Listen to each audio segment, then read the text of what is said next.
Even though Episode 8 of The Amazing Digital Circus won't release until March 20th, 2026, and Episode 7 hasn't even come out yet, we already have a few interesting leaks that give us an idea of just how massive this episode is going to be.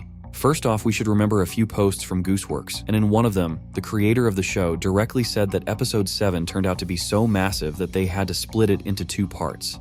I've seen a few theories suggesting that this might mean we'll get something like Episode 7 and Episode 7.1, while Episode 8 would still be a separate one. But come on, it's pretty clear that what Goose actually meant was that Episodes 7 and 8 were originally planned as one huge episode. That means the story of Episode 8 will be a direct continuation of Episode 7, so it's pretty easy to guess what might happen in Episode 8 based on what we already know about the main events of Episode 7. It's also worth noting that back in February 2025, Gooseworks revealed that the plot of Episode 8 would truly surprise everyone, and at first, it seemed like the footage shown back then came from that episode. But now we understand that Goose was kinda messing with us, and actually showed a few shots from the final scene of Episode 6. Either way, it's clear that Episode 8 will be just as important as Episode 7, since it'll basically serve as the main setup for the finale of The Amazing Digital Circus. On top of that, we've got that one-word description of every episode from Gooseworks, and she described Episode 8 as, "Oh," and that's where things start getting really interesting. But before we get into that, I just want to say you shouldn't believe any of the theories about those leaks, because all of that is just a mix of random clips from Episode 6 and doesn't really hold any real value. Getting back to the main topic, we gotta remember that one leak where Goose revealed which episodes Jax would suffer the most in. At first glance, it might seem like there's nothing valuable there, but if we think back to that one-word description, it becomes clear that Gooseworks definitely meant Episode 5, which means "oh" must also refer to one of the episodes. And that's where things get tricky, because technically, it could fit both Episode 8 and Episode 4, since, well, Jax was suffering there too. Nobody can see this, right? Jax, there's dishes back here. You got time to lean, you got time to clean. God, I'm on it. But let's be honest, even though Episode 4 showed us a really exhausted Jax, I can't really say he was actually suffering. Yeah, Gangle did mess with him a bit, but it's hard to believe that really affected Jax that much or caused anything close to what we saw happen in Episode 6. But now you might say that judging by this leak, Episode 5 doesn't really fit the idea of Jax suffering either, but that's a completely different story.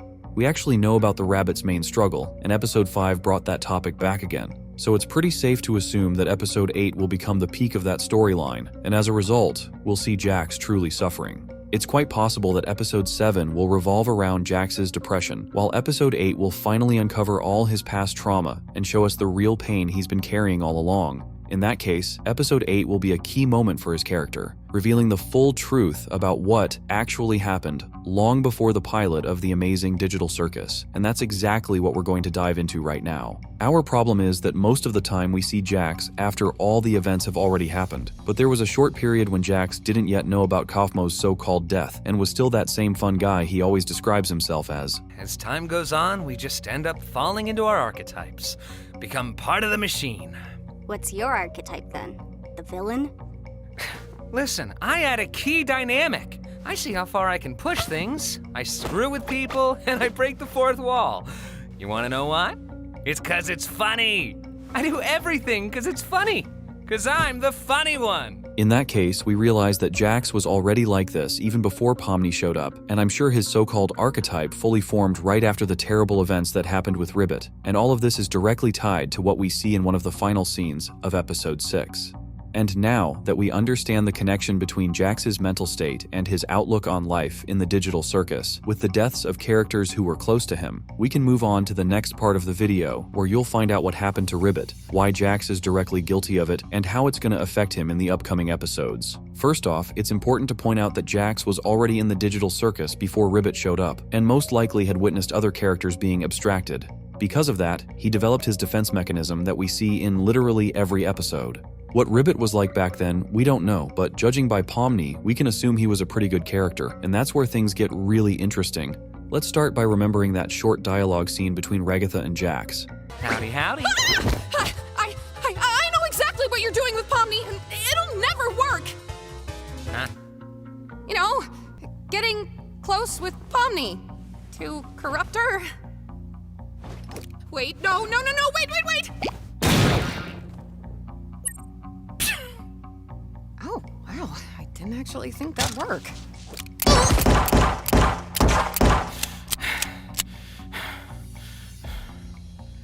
Before we go back to that scene, I want to remind you that Jax's final worldview, so to speak, was shaped after Ribbit's abstraction, though it was already similar even before he showed up.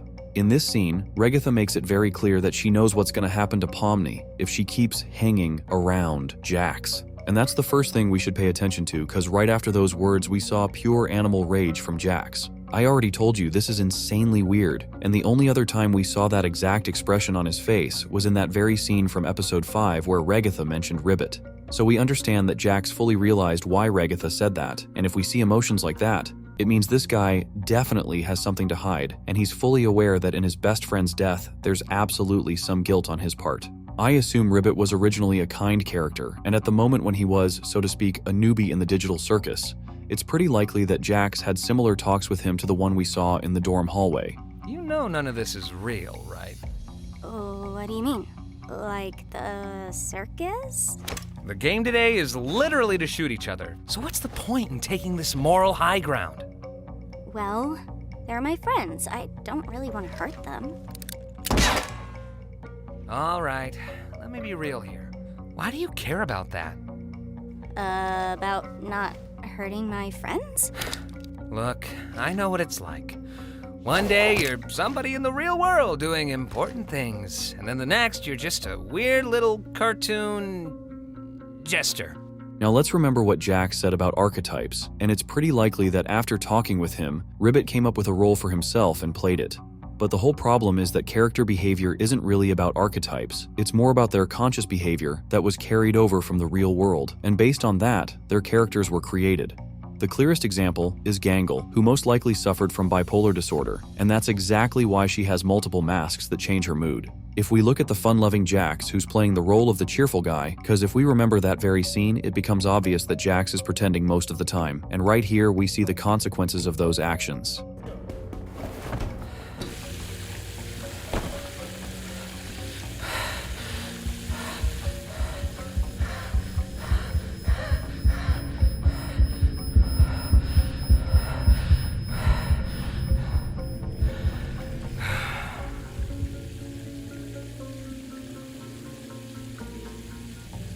God, you look stupid.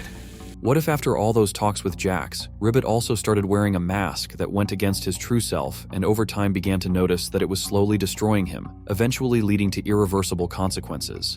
It's pretty likely that the same thing happened with Kaufmo, because from Regatha's words we know Kaufmo was a fun guy, so why did he just straight up lose it? Maybe that's exactly why Jax is so scared of making friends with anyone. He fully understands that he's the reason characters get abstracted, and feeling that guilt, he slowly starts losing it himself. So, one of the most dramatic and, at first glance, disgusting scenes in the entire history of the digital circus is actually the real saving of one character's life. As always, I'm waiting for your thoughts in the comments, and see you soon in the next videos.